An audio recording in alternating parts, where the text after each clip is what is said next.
Or, moving forward, I'm going to collapse our general, and I'm going to go to the natural keyboard shortcuts, because what I've been talking about is, clicking the flying square. I'm using E or L for lock your computer. We haven't really talked about that yet, but we will more on the security component when we talk about that in the future.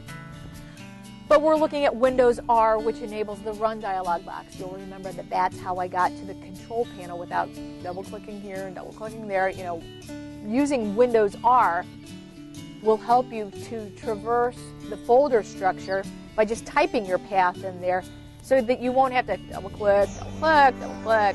And you'll find that you'll see that I'm making a face when I'm double-clicking, because you have to wait for your window to render when you move through Explorer through double-clicking and clicking on pictures, clicking on icons.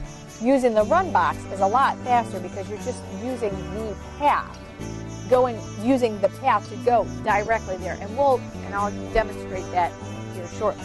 But here is a list of your Windows keyboard shortcuts, and over time you're going to be more and more familiar, more and more comfortable with using them. And once you use them, you're just going to want to tell your friends, your family, everyone about the wonderful features of your Windows keyboard shortcuts, because they really are. They're fabulous. You're just going to love them. This one here we haven't talked about. This one, it does the exact same thing as the right click.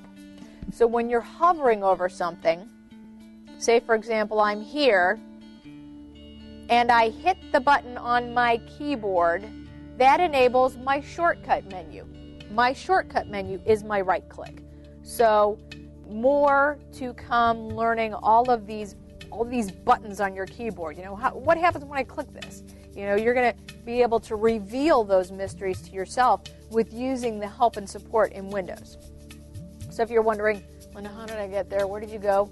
I'm going to close out of this window. I'm going to Alt F4, and I'm going to navigate. I'm going to click on the Start button, and I'm going to use my arrows, and I'm going to go to Help and Support.